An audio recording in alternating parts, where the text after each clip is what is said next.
Ataque a tiros em desfile da independência americana deixa 6 mortos e mais de 30 feridos. E também nos Estados Unidos, morte de homem negro que não parou em blitz provoca protestos contra a polícia. Governo e Congresso discutem como acelerar a votação da proposta que cria e amplia programas sociais às vésperas da eleição. Caça da FAB dispara contra avião suspeito que entrou no Brasil. Uso forçado revelou meia tonelada de cocaína. Nordeste sofre com temporais. Em Alagoas, chuvas deixam 6 mortos e 50 mil desabrigados. Carro parado no sinal e vidro aberto. Polícia procura mais um ladrão de celular.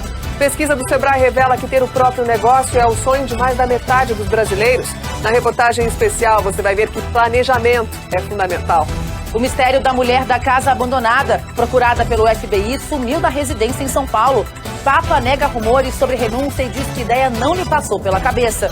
Arcebispo emérito de São Paulo, cardeal Cláudio Umes, morre aos 87 anos.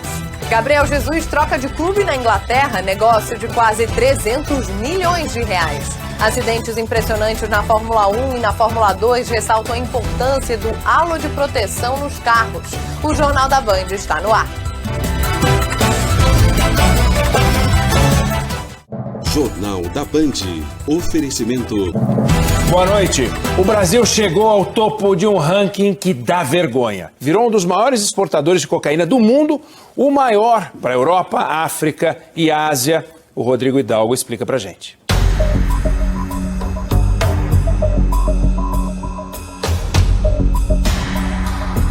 Dando tiro, doido. 2 aviões, olha lá, ó. Ó, aquele lá tá sendo perseguido. A FAB interceptou no Mato Grosso do Sul um avião que entrou no espaço aéreo brasileiro sem autorização. Como o piloto desobedeceu a ordem de pouso imediato, os militares inicialmente dispararam um tiro de aviso e depois o chamado tiro de detenção. O avião acabou fazendo um pouso forçado já no interior de São Paulo. As 2 pessoas que estavam na aeronave fugiram e deixaram para trás mais de 600 quilos de cocaína. Não é novidade que parte da droga entra dessa forma no Brasil para depois ser levada ao exterior, escondida em navios. De cada 10 apreensões de drogas no mundo, em 9 o envio foi feito por rotas marítimas. Apesar de não produzir nenhum grama de cocaína, o Brasil é atualmente o maior exportador da droga para a Europa, África e Ásia. Boa noite. A presidente da Caixa, Daniela Marques, afasta funcionários do gabinete do ex-presidente Pedro Guimarães. E diz que o banco vai apurar com rigor as denúncias de assédio contra ele. O vice-presidente Antônio Carlos Ferreira é o 3º executivo a cair. Reclamações sobre pirâmides financeiras têm um crescimento explosivo no Brasil. O Papa Francisco desmente rumores sobre a intenção de renunciar. Morre o arcebispo emérito de São Paulo, Dom Cláudio Gomes. Nos Estados Unidos, um ataque a tiros deixa mortos e feridos no desfile da independência. E o Nordeste brasileiro volta a sofrer consequências de temporais. O Jornal Nacional está começando. A polícia e órgãos de defesa do consumidor têm registrado uma explosão nas reclamações sobre pirâmides financeiras nos últimos meses. A promessa de uma rentabilidade de 2% até 5% ao mês, bem maior que a média do mercado, atraiu o Silvio para o mundo das criptomoedas. Em 2017, o músico do Rio de Janeiro aplicou R$20 mil numa carteira oferecida por uma corretora de São Paulo. O negócio parecia tão vantajoso que ele indicou a amigos e decidiu investir mais. E depois de 1 ano e meio, mais ou menos, que minha mãe veio a falecer em 2019, e eu recebi o valor da minha mãe, eu botei mais o valor que minha mãe deixou para mim, no caso totalizando aí 340 mil. Em dezembro do ano passado, o Silvio e os outros 3.800 clientes da MSK Operações e Investimentos foram surpreendidos por este comunicado. Na mensagem, a empresa anunciava o encerramento de parte de suas operações e se comprometia a devolver o dinheiro dos investidores em 10 parcelas mensais a partir de janeiro deste ano. Os clientes dizem que até agora, 7 meses depois, não receberam nenhum centavo.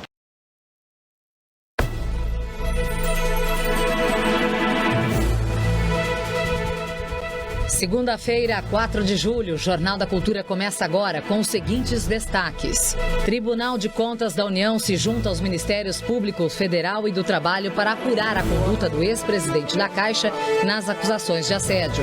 E nova presidente da empresa afasta pessoas ligadas a Pedro Guimarães. 1.000 prefeitos devem ir amanhã ao Congresso protestar contra projetos aprovados pelo Congresso que aumentam gastos e reduzem despesas em ano eleitoral, como a PEC da Kamikaze, que pode ser votada esta semana na Câmara.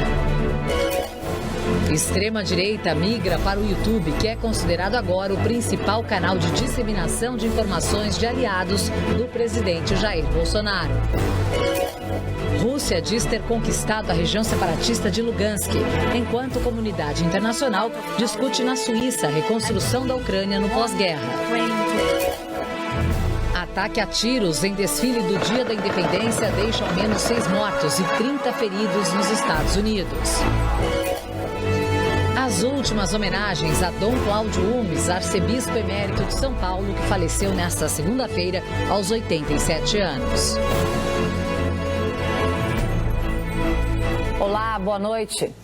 Hoje na bancada temos o cientista político Matias Alencastro, pesquisador do Centro Brasileiro de Análise e Planejamento, e o jornalista e doutor em ciência política Leonardo Sakamoto. E você pode fazer comentários pelo Twitter na hashtag Jornal da Cultura. Boa noite, Sakamoto. Boa noite. Seja bem-vindo. Boa noite, Matias. Boa noite. O Ministério Público do Trabalho realizou uma inspeção na sede da Caixa nesta segunda-feira. Já o Tribunal de Contas da União abriu investigação contra o ex-presidente do banco. Diversas funcionárias acusam Pedro Guimarães de assédio sexual e moral. A lista de instituições que investigam a conduta de Pedro Guimarães já contava com o Ministério Público Federal e Ministério Público do Trabalho. Agora, o Tribunal de Contas da União se une ao grupo que apura as denúncias contra o ex-presidente da Caixa. A Corte aceitou o argumento dos procuradores, que pedem a apuração de possíveis violações ao princípio administrativo da moralidade. No documento, o subprocurador-geral Lucas Rocha Furtado afirma ainda que o assédio sexual e moral contamina o ambiente de trabalho e que, quando praticado em empresas públicas, gera percepção na sociedade de que as instituições não se pautam em valores morais, nem são conduzidas segundo elevados padrões de conduta. Na tarde desta segunda-feira, o TCU recebeu um pedido para uma segunda investigação contra Guimarães, essa sobre o possível acúmulo de cargos remunerados. A denúncia informa que o ex-presidente do banco integrava 21 conselhos de administração da Caixa, o que dava a ele um salário de R$ 230 mil por mês. Na prática, a punição máxima que o TCU pode aplicar é a emissão de uma multa. A condenação de Pedro Guimarães por possíveis crimes cabe à Justiça Federal. As denúncias de assédio sexual e moral feitas por funcionárias ou ex-funcionárias da Caixa vieram à tona na última quarta-feira e derrubaram Pedro Guimarães do comando da empresa. Hoje foi o primeiro dia de trabalho da nova presidente do banco e a estreia da gestão de Daniela Marques foi marcada por uma limpeza naquele que era considerado o núcleo duro de Pedro Guimarães no comando da Caixa Econômica Federal. Em entrevista à Globo News, ela afirmou que já afastou 5 consultores e a chefe de gabinete da presidência do banco.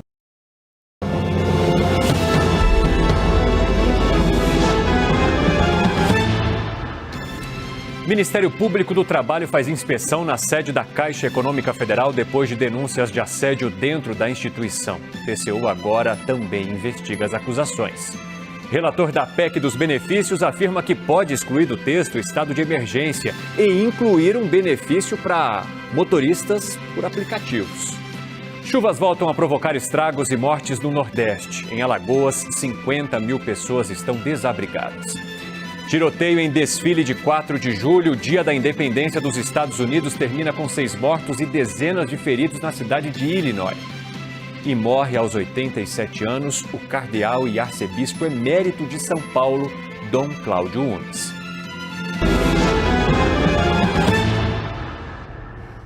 Muito boa noite para você, bem-vindo e bem-vinda à CNN Brasil. Agora às 9h04 da noite, é muito bom ter a tua companhia por aqui. A gente começa te mostrando que o Ministério Público do Trabalho fez uma inspeção hoje na sede da Caixa Econômica Federal em Brasília.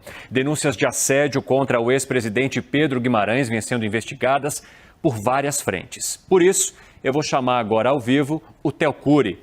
Tô tão acostumado a falar com você um pouco mais cedo, Theo. Hoje seguimos aqui no Jornal da CNN. Conte para mim o que esperar, então, dessas investigações, principalmente destas que partem do Ministério Público do Trabalho. Boa noite. Evandro, meu amigo, dessa vez boa noite para você, uma ótima noite para quem nos acompanha. O Ministério Público do Trabalho, em uma dessas 3 frentes que vêm sendo apuradas pelas instituições, o Ministério Público do Trabalho fez hoje uma inspeção na sede da Caixa Econômica Federal aqui em Brasília. Tudo isso no âmbito de uma investigação que foi aberta na sexta-feira da semana passada, para apurar as denúncias de assédio moral feitas por funcionárias e ex-funcionárias da Caixa Econômica Federal que trabalharam na gestão de Pedro Guimarães. Ele que foi afastado do cargo, pediu demissão na quarta-feira da semana passada e foi substituído por Daniela Marques, que toma posse amanhã. O Ministério Público do Trabalho, ao longo dos próximos dias, vai colher o depoimento de funcionárias e ex-funcionárias. Também é esperada que a Caixa Econômica Federal, Pedro Guimarães e Celso Barbosa, que era o vice-presidente na gestão dele, prestem esclarecimentos nos próximos dias sobre as denúncias que foram feitas. A Caixa Econômica Federal também terá de fazer um balanço e apresentar um balanço das denúncias que foram apresentadas durante a gestão de Pedro Guimarães à ouvidoria, bem como quais medidas foram adotadas diante dessas denúncias apresentadas. Essa é uma das frentes, porque o Ministério Público do Trabalho apura mais especificamente as denúncias de assédio moral. O Ministério Público Federal e o Tribunal de Contas da União também investigam mais os casos de assédio sexual contra Pedro Guimarães. A gente separou um trecho da fala do procurador responsável por esse caso, detalhando o que aconteceu hoje mais cedo na sede da Caixa. Vamos acompanhar. É o momento inicial, o momento de colheita de provas, né? Hoje que nós temos basicamente é o relato que a imprensa conseguiu, né, colher, e a apuração do assédio sexual no Ministério Público Federal.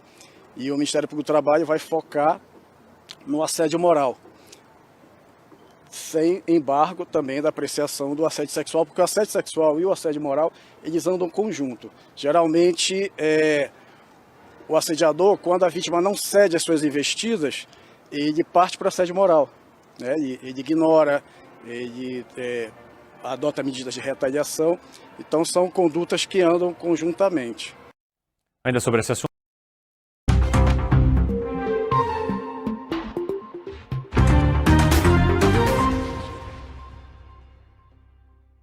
Olá, boa noite para vocês. Estamos no ar, agora 6h02 pelo horário de Brasília. Virou para 6h03. Eu sou o Diego Sarza. A partir de agora te faço companhia aqui no All News, edição da noite. Seja muito bem-vinda, bem-vinda a mais uma semana que a gente vai te fazer companhia e te deixar bem informado aqui no All News. Sempre contando com a sua participação. Lembro que o programa é transmitido na nossa página na internet, também nas redes sociais do UOL, além de nos acompanhar também pelo YouTube, por exemplo. Você pode conferir lá a nossa programação e também sempre votar nas enquetes que estão no ar e também comentar no nosso chat, né, que está rolando lá no YouTube. Então fique à vontade para participar, estou esperando a sua participação. O programa que também é transmitido no Facebook, Twitter, TikTok e na Twitch, tá certo? Vamos lá de cara então, começar com os assuntos do programa de hoje. A nova presidente da Caixa, Daniela Marques, vai tomar posse amanhã. Hoje, em entrevista à Globo News, ela disse que o chefe de gabinete do ex-presidente do banco, Pedro Guimarães, e outros 5 consultores que são considerados estratégicos, eles foram afastados dos cargos depois das denúncias de assédio sexual e moral.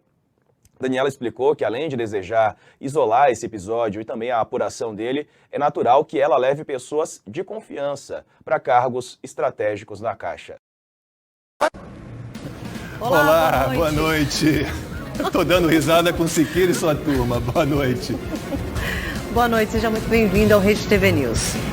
A gente abre essa edição falando sobre o tiroteio em Chicago durante um desfile do Dia da Independência nos Estados Unidos. 6 pessoas morreram e cerca de 20 ficaram feridas. A gente conversa agora com o correspondente Fábio Borges, que está em Los Angeles. Fábio, boa noite. O atirador continua foragido?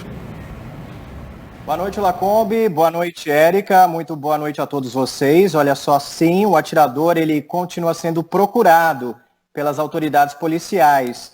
E já são cerca de 7 horas de buscas pelo suspeito. Veja agora outros destaques dessa edição. Na Dinamarca, 3 pessoas morreram e 4 ficaram gravemente feridas num ataque a tiros num shopping. Avião de pequeno porte carregado com meia tonelada de cocaína é interceptado por aeronaves da Força Aérea Brasileira. Cidades do Nordeste estão em estado de calamidade por causa dos temporais. Há registros de mortes, desabrigados e destruição. Há 10 anos, o Corinthians conquistava a Libertadores da América. E nós vamos relembrar os passos do Timão até essa conquista. Na Dinamarca, 3 pessoas morreram e 4 ficaram gravemente feridas no ataque a um shopping. A reportagem é de Renato Senise. Este pai abraça as filhas aliviado por reencontrá-las após o ataque. O ataque foi em um shopping que estava mais movimentado do que o normal. Um show do artista inglês Harry Styles aconteceria próximo ao local, mas foi cancelado. O atirador de 22 anos foi preso. Entre as vítimas fatais, um casal de dinamarqueses, ambos de 17 anos, e um russo de 47. O inspetor de polícia Soren Thomasen afirmou que o atirador tem um histórico de problemas de saúde mental e que as investigações preliminares não apontam para um ato terrorista, já que ele agiu sozinho e escolheu as vítimas aleatoriamente. O caso teve enorme repercussão aqui na Europa. Foi o segundo em apenas uma semana na Península Escandinava. No sábado retrasado, um atirador matou 2 pessoas e deixou 21 feridas em Oslo, capital da Noruega.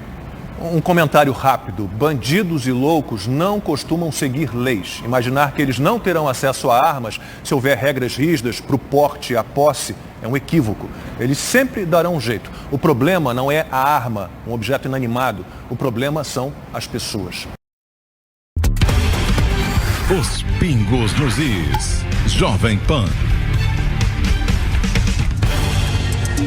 Olá, muito boa noite para você, 18 horas e 7 minutos em São Paulo, seja bem-vindo, já estamos no ar, começando aqui mais uma edição de Os Pingos nos Is, hoje segunda-feira, dia 4 de julho de 2022, estarão com a gente hoje aqui o Guilherme Fiuza, a Cristina Grêmio e o Roberto Mota. Vamos aos destaques desta segunda-feira. Lula divulga foto com pessoas duplicadas e é criticado nas redes sociais. Ação de governadores sobre mudanças no ICMS será julgada direto no plenário do STF. Tem uma entrevista exclusiva com a nova presidente da Caixa, Daniela Marques. Isso e muito mais agora para você aqui em Os Pingos nos Is. Opinião. Hora de colocar os pingos nos is. Uma foto publicada nas redes sociais oficiais de Lula ganhou destaque no último fim de semana. A imagem em questão foi o registro de um ato realizado em Salvador e mostrou várias pessoas duplicadas, simulando maior adesão ao evento.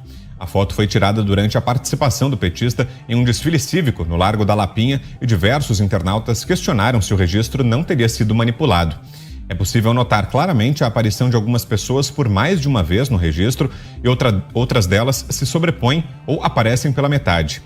Segundo a assessoria do petista, se trata de um erro técnico, alegando que a imagem panorâmica sofreu um bug que não havia sido notado em um primeiro momento. Nosso primeiro destaque desta segunda-feira aqui em Os Pingos nos Is.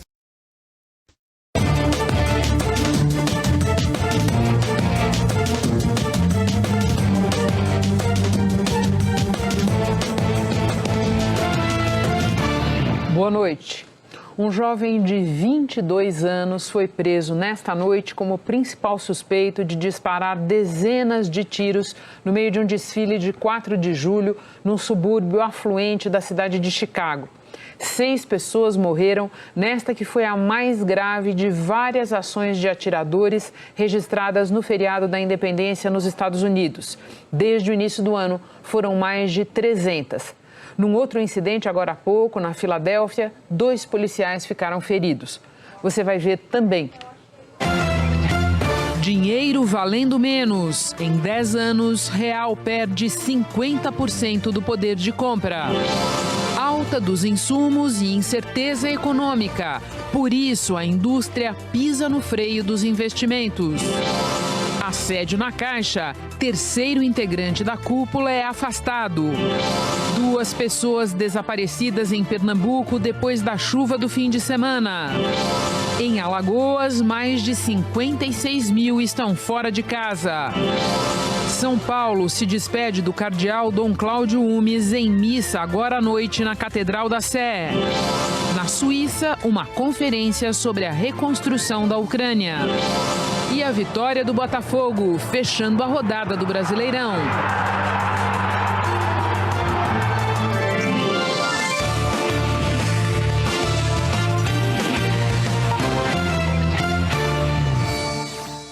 Hoje começamos pelos Estados Unidos, atualizando as informações sobre as mortes que marcaram o 4 de julho. A polícia de Highland Park, ao norte de Chicago, prendeu agora à noite o suspeito de abrir fogo no meio de um desfile, matando 6 pessoas e deixando mais de 20 feridas. Quem traz as informações para nós, ao vivo de Nova York, é o Ismar Madeira. Boa noite, Ismar. Muito boa noite, Renata. A prisão foi no início da noite. Boa noite para você e para todos. A polícia disse que o suspeito foi localizado numa estrada na região norte de Chicago e que houve uma rápida perseguição até que ele fosse preso. O homem foi identificado como Robert Crimo III, é um rapper de 22 anos e durante as buscas a polícia tinha alertado que ele era perigoso e que poderia estar armado. Ele ainda não foi indiciado porque as investigações continuam e ainda há buscas sendo feitas agora à noite. Os investigadores conseguiram chegar até o suspeito depois de levantamentos de pistas, como o carro que o atirador usou para fugir depois de disparar dezenas de tiros durante um desfile do Dia da Independência em Highland Park, que é um subúrbio de Chicago. Eram cerca de 10 horas da manhã. O atirador se posicionou no alto de um prédio no início da rota do desfile. Vídeos postados por moradores nas redes sociais mostram que bandas escolares estavam desfilando e moradores acompanhavam tudo nas calçadas, nos gramados. De repente, dezenas de tiros foram disparados. As pessoas saíram correndo, largando cadeiras, carrinhos de bebê, tudo para trás. Os investigadores acreditam que o público era o principal alvo do atirador. A polícia apreendeu um fuzil no local do crime e pediu que os moradores da região não saíssem de casa. Pediu também que a vizinhança entregasse qualquer gravação de câmeras de segurança. Equipes de policiais especializados fizeram buscas nas ruas e foram de casa em casa. 6 pessoas morreram. Ainda não foram divulgados detalhes sobre elas. Cerca de 40 pessoas foram levadas para hospitais. Pelo menos 25 delas teriam sido feridas por balas. Como havia famílias inteiras assistindo ao desfile, os feridos têm entre 8 e 85 anos. O presidente Joe Biden divulgou um comunicado dizendo que estava chocado com mais esse ato de violência sem sentido e lembrou que há menos de 10 dias ele assinou a primeira lei de controle de armas aprovada pelo Congresso americano em 30 anos. A nova lei prevê a verificação de antecedentes criminais de compradores de armas que tenham entre 18 e 21 anos. Eles terão que apresentar registros pessoais e histórico de saúde e mental. E agora à noite, a rede de televisão americana CBS informou que 2 policiais foram baleados durante as comemorações de 4 de julho na Filadélfia. A CBS divulgou que, segundo o Departamento de Polícia, os 2 feridos estão em condições estáveis e que o atirador está sendo procurado. Renata, só neste ano já aconteceram 311 tiroteios em massa nos Estados Unidos, aqueles em que 4 pessoas ou mais são mortas ou feridas. Obrigada pelas informações.